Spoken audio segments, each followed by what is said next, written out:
Welcome to another installment of This Is Not Normal on the Political Drain podcast with Drill Sergeant Doug, aka Admin Doug, a U.S. Army veteran, teacher, musician, and family man from Jamaica, now fights for justice and democracy through commentary and humor. Follow him on YouTube at Political Drain and at Sons of Liberty Official as Drill Sergeant, aka Admin Doug, continues to protect our freedoms. Texas is a majority-minority state, and they don't feel comfortable having to go and present their very much racist policies. So that's what they're going to do. They are going to minimize people of color's voices, and they truly believe that by pushing their white supremacy agenda, they will be able to then secure more Republican seats.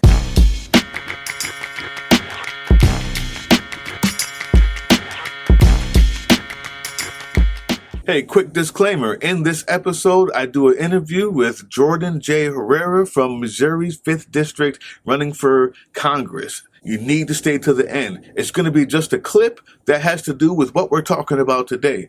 But on Patreon, I'm going to do the whole 1 hour and 20-minute video. I mean, this interview was amazing. You gotta see it for yourself. All right, here's the video. What's up, YouTube? Drill Sergeant here. And today, maybe even right now, in Texas, Governor Hot Wheels himself has decided to call a special session for the legislature in Texas. And what do you think it's about? Now, we know there was a flood. People have died. Children are gone. Some are missing. And FEMA took more than 3 days to get there, the amount of time it takes to dehydrate if you were lost and alive. So many of them are just considered dead, considered no longer with us.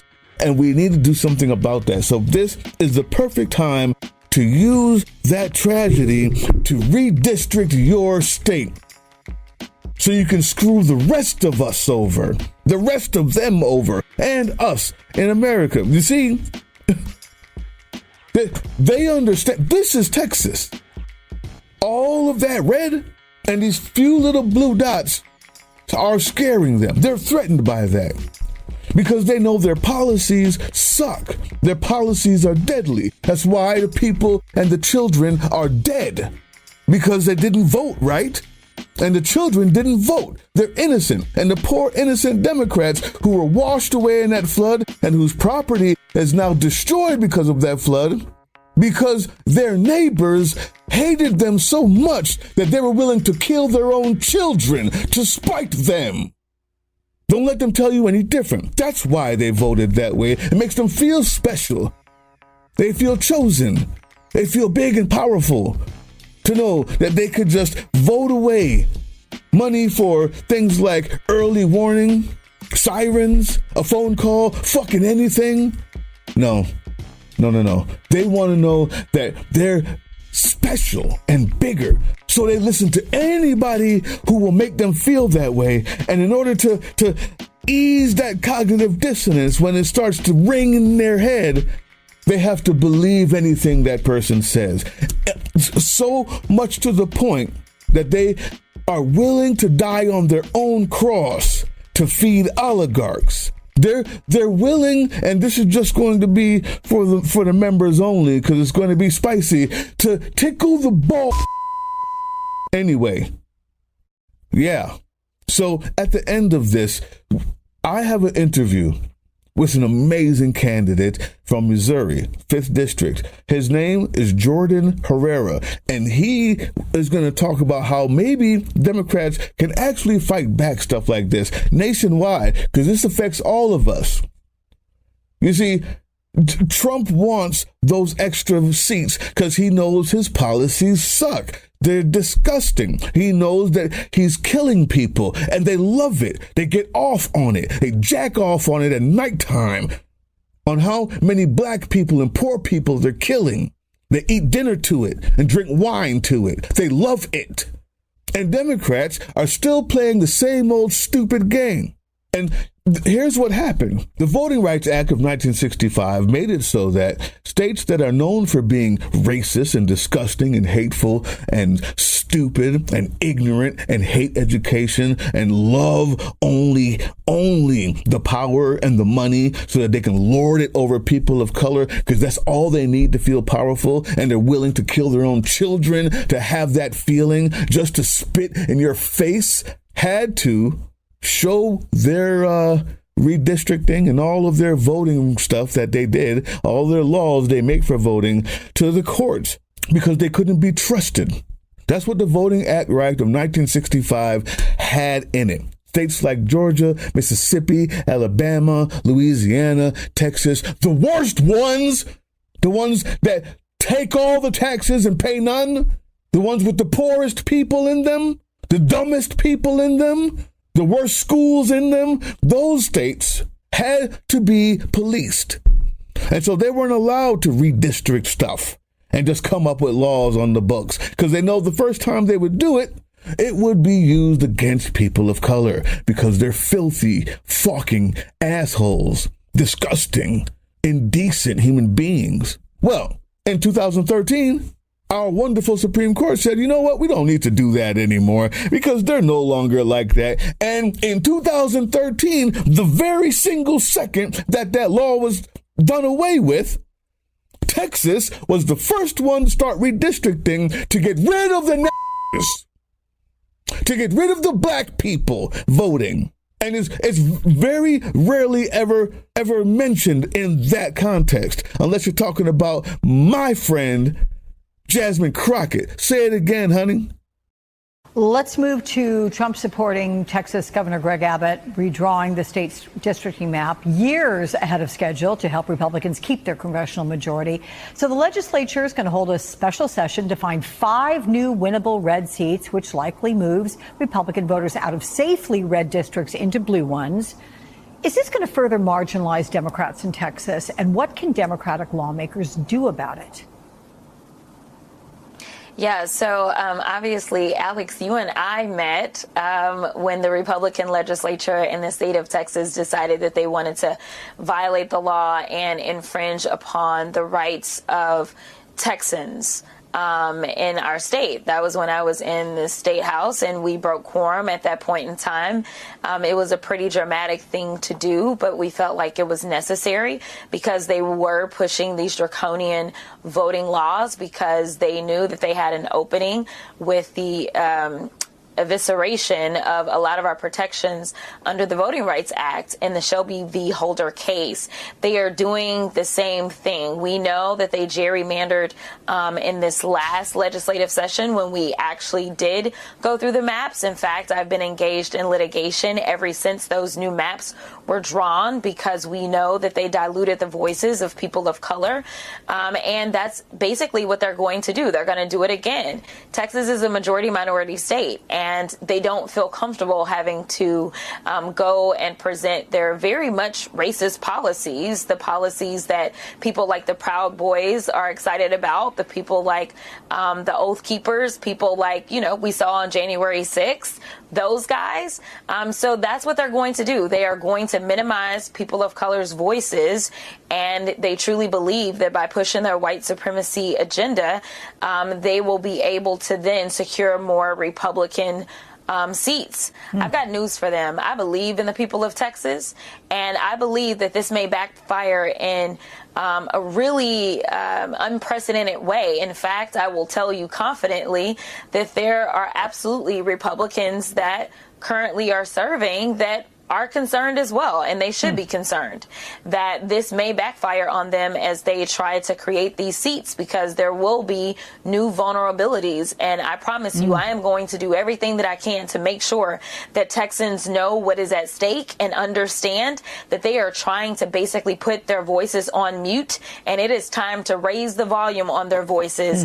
And so we will work and outwork this gerrymander to make sure that Texas actually shows up and shows out, and Donald Trump is left being the crybaby that he is. Yes, that's the fact. Now, the question is, what are we going to do about it? They need these seats because they know they're going to be losing them across America. So he's using these states that he knows he can get away with it because the people in those states, even though they're not fully red, I believe there's more Democrats in Texas than there are Republicans, but they've got it gerrymandered so much. And the people are so hateful and racist who vote for those people that they're willing to kill their own children in order to feel that way. They know that they can get a few more seats out of it for the blue wave that's coming. But what about a state like California? They could do the same. They don't because they're decent and they have independent people who draw the districts, the independent who aren't in politics. Well, Gavin Newsom says maybe not anymore because maybe it's time to fight. Remember when I told you I got the interview at the end of this? Stay tuned. There are people out there that realize we cannot fight the same old stupid war. It's time to fight back with fire. Here's Newsom. Here's what he has to say.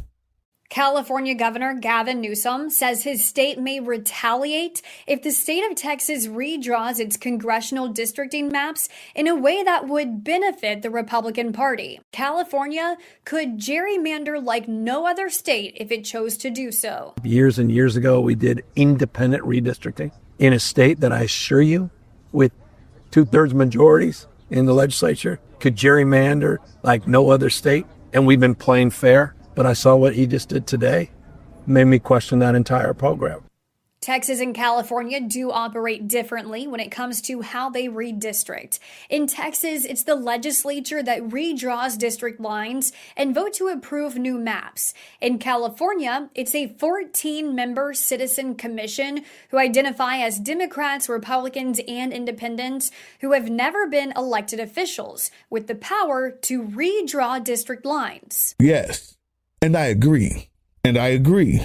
I think it should not be a maybe I think it should be, this is what we're going to do, because you have no scruples left on the right. Because there's nothing that you, if you're a black person, a Democrat in Texas, there's nothing you can do about what's happening today in your legislature because your neighbor hates you. Your neighbor thinks you're a filthy fucking piece of shit. Your neighbor wants to destroy you, kill your mother and your children, and erase your legacy from this earth. Your neighbor hates your face and your car and your house, your apartment.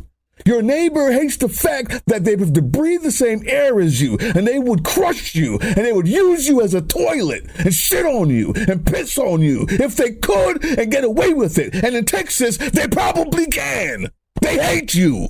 So there's nothing you can do about it. And it's not your fault, Democrat, black person in Texas who didn't vote that way. It's unfortunate. So isn't it good to know that there's people in other states who are trying to equalize the situation for you because you're fucked?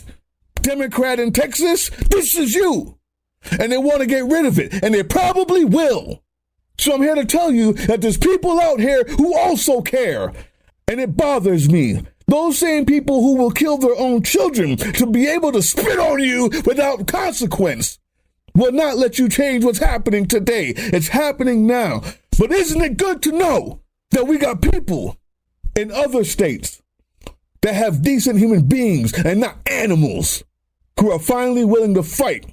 I say, let's do it, Newsom. I say, let's do it, Michigan. I say, let's do it, Connecticut.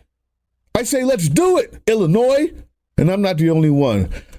Watch this absolutely amazing interview with Jordan Herrera, Missouri 5th District. This is how you have to be smart. This is how you have to run. This is the only thing that will beat this demon, ugly monster of a Republican Party. All of them are whores to money and power, and not even for themselves, for the oligarchs, because just knowing that they're a part of that makes them feel powerful, and they don't even ask for the money on the table when they're done being used by their masters. The power of their masters is the enjoyment they get because it makes them feel powerful, and they're willing to die and kill for it. They fucking hate us. They hate America. Good thing we've got people like this running for Congress. Check out this interview, and I'll end it here. You know, I found it that one of the most important things that we need to talk about is that let me just make sure I'm reading it correctly here. The Swole Patrol is very much important to talk about. We'll come back to that. We'll come back to the Swole Patrols, Sergeant. We'll come back to the Swole Patrol afterwards. But I'm still there. I still got it. Okay, it's buried under a sweater right now.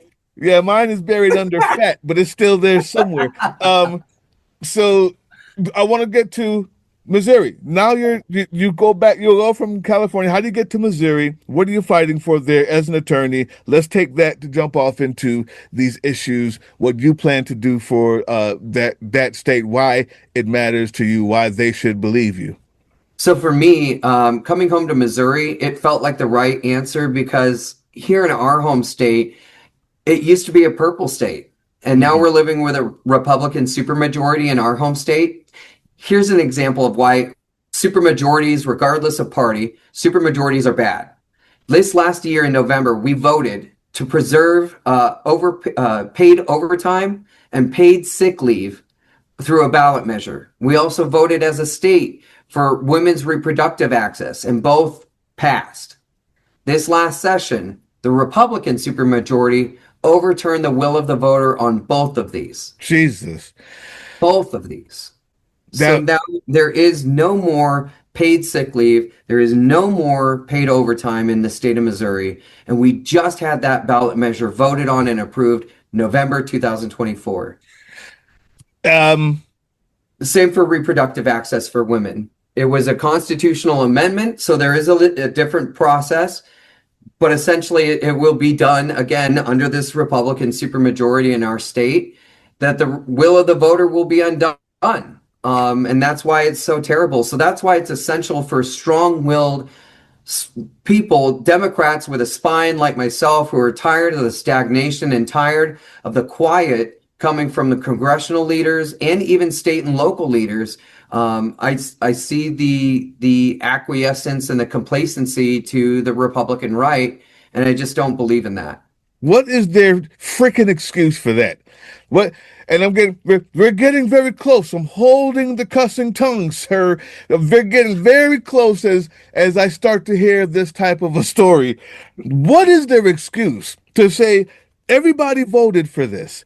Everybody in your state voted for this. Yeah. What's their excuse to give them when they go back on the campaign trail and say, yeah, we know you voted for this. I voted against it, but vote for me again anyway. How are they getting away with that? This is going to make you angry. All right, let's do it. Okay, so there's two different things coming up next. One is SB 22, which is a Senate bill which allows and it passed. So the Senate bill allows the Missouri legislature, the Republican supermajority. So we have direct democracy in this state. It's one of very few states that actually still has it. Mm-hmm. And basically it means that any constituent here in the state of Missouri can propose a ballot measure. And if you get enough signatures, it will be on the ballot in the language that you wrote it in. Right. That's what we have as direct democracy. Straight up now, white stone, black stone. Got you. Right. Now under SB 22, the legislature gets to change your wording. So what? They can, yeah. So the legislature under SB 22 gets 3 attempts to change your wording before it's put onto the ballot. So that's one way they're suppressing the vote, or the voters' initiative. The second is, they said it this way. The voter didn't understand what they were voting for. So we have to overturn the will because we understand better than the voter. We, the Republican supermajority, know what they actually want to vote for. So we have to overturn it because that's what they actually want. How the hell do you get away with that? You are an attorney there, and you're working to do what as an attorney? What are you working to do there? For me, what I have to do is not only form a coalition at the federal level, like I am with Jake and Elijah, and we're bringing in several others. We just haven't officially brought them in yet and gotten their buy-in and support yet.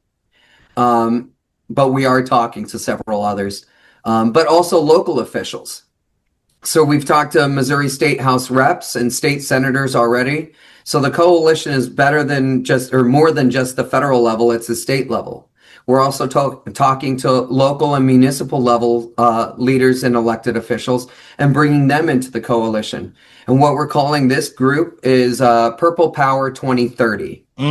And so what I need Democrats, all these young Democrats who are running in red states to start thinking about is we got about 5 years, or not even 5 years anymore. You got 4 years and about 5 months to get it done. 4 years and 5 months to get your state as close to purple as you can before 2030.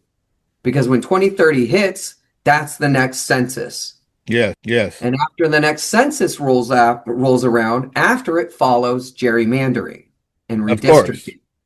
So for me, I'm focused on Purple Power 2030 in conjunction with running my own race, but also getting my home state to as close to purple as possible.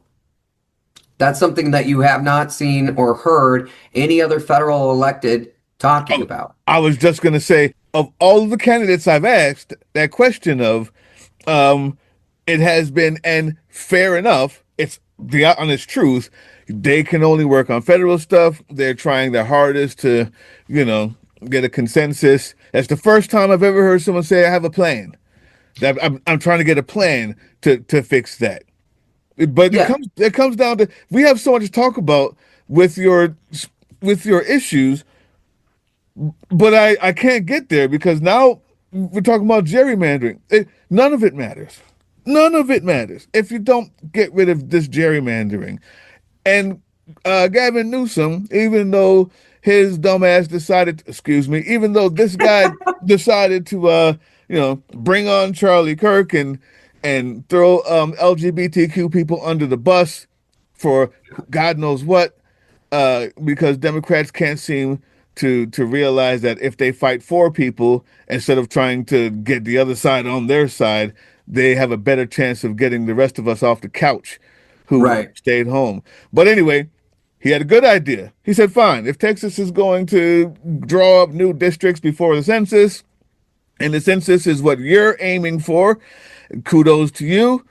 Are you willing to talk to your other neighbors, your blue state neighbors, these people who you're building a coalition with, and say, look, we need to force. I'm okay with you doing as much gerrymandering as it takes to force us to stop. To make it equal. If we know that there are, like in Mississippi, entire counties with 65% black people, right? Right. And only like 10% of them are able to vote or are represented, until that number changes, I'll tell you what, Connecticut and Maine and whatever else, you guys, I need you to draw up the difference. It may seem wrong. I don't think it's wrong. I think it's called fighting back. What do you think about an idea like that, getting a coalition like that? Yeah, so I think in a state like Missouri, where there is a Republican supermajority, and they've been very transparent about throwing out the rule book and playing by their own sets of rules, and we as Democrats have to understand, okay, if there is no sense of traditional rule playing, then yeah, we have to embrace our own set of rules and say, yeah, we need to redraw the districts here in our own state, and we have to start being more forceful and demanding what we want and what we need, especially in states like this where it's just, we know we're not going to get to play by the rules fairly with this Republican supermajority. So for me, I've been very clear about this with Democrats up and down the ticket, doesn't matter the race. If you think that you're going to win your race with rose-colored glasses on and everything's just going to be PC and civil, you're lying to yourself. Yeah. If you think that you're going to win your race by playing with the same traditional rule book that you've always been playing, I'm here to tell you the other side has already gotten a copy of that playbook. They've mastered the plays. They've known how to beat those plays, and you will lose. Yep. That's the truth. And here's the other thing. For Democrats, if we keep doing things the way we've always done things and voting the way we've always been voting, yet we're expecting a different result, what does that sound like to you? Absolute insanity. Exactly that. Absolute insanity. And we are not that party. We are not a party of insane people. We can think better than this. We can vote smarter than this. Hey, yeah, you. Before you click away to watch someone unbox a tactical toothbrush, let's talk about something real. Political Drain isn't just another content mill. We're a digital front in a very real war. Not with bullets, but with ideas, with action, and with solidarity. We pair urgent news with critical education. And we build community around actual resistance, not the hashtag kind. The kind that moves. But here's the thing. None of this is free. It isn't. Behind every video is time, labor, research, and some weird guy asking if we're going to pay the hosting bill. And yeah, some of that money goes to things we can't necessarily say out loud. If you know, you know. Let's just say our special ops aren't Call of Duty LARPers. They're people making real moves to protect, uplift, and organize. You're not just funding a channel. You're funding a resistance network in a world where capital still calls the shots. Unfortunately, in a system built on artificial scarcity, even mutual aid has a price tag. And if we want to grow, if we want to win, we need your help. We need your help. So if you've got even a few bucks to spare, toss it our way. It's not for ads. It's not for merch drops, but for people making moves in the shadows so others can do it in the light. It's just us and you.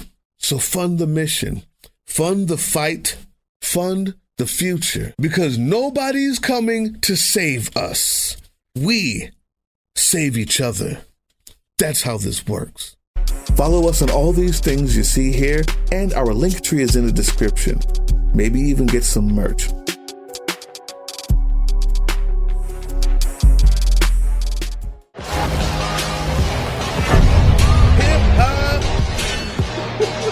That was the Political Drain podcast, which can be heard on www.groovechillradio.com/political-drain and can be viewed on the Political Drain YouTube channel anytime. Once again, thank you for listening to Groove Chill as we resist fascism in any form, pursue democracy, peace, and love.